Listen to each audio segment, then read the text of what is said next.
So when we characterise our bitumen, we're very interested in its low temperature properties and its high temperature properties.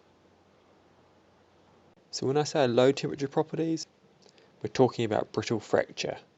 That's where the bitumen gets so cold that it breaks.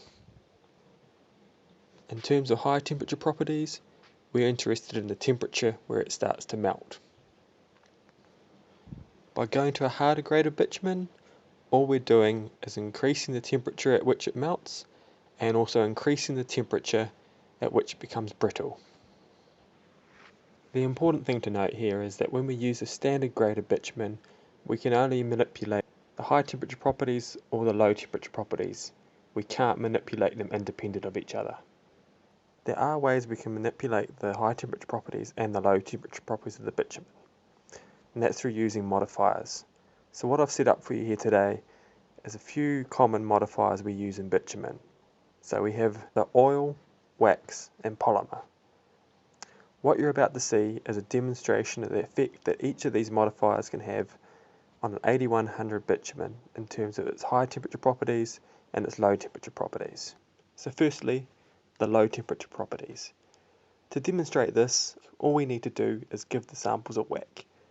In this case I'm using a mallet, and you can see as we hit each one, it will either fracture or remain intact. So how about we get into it?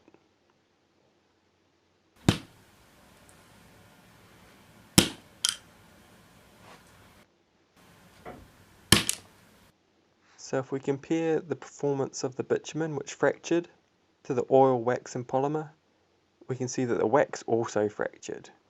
However, the oil and the polymer did not. So we could say that by adding the oil and the polymer to the bitumen, we improved its low temperature properties. In the case of the wax, we didn't do anything at all. In fact, we probably made its low temperature properties even worse. To demonstrate the effect these modifiers have on the high temperature properties of a bitumen, I've placed them all under a heat lamp. Now as this test progresses, we can actually see some of them starting to melt.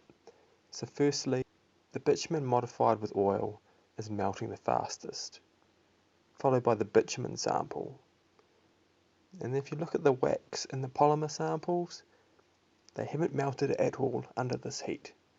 So by adding oil, wax or polymer to 8100, we managed to manipulate the high temperature properties and the low temperature properties of our bitumen.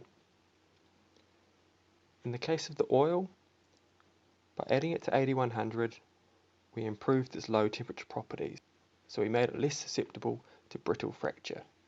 But we also made it more likely to melt at high temperature. By adding wax to 8100, we actually made it less likely to melt at the high temperature, so we improved its high temperature properties, but in doing that, we reduced its low temperature properties, so we made it more likely to fracture at low temperatures. By adding polymer to the 8100, we managed to improve both its high temperature properties and its low temperature properties. Now it's less likely to melt and less likely to fracture at cold temperatures.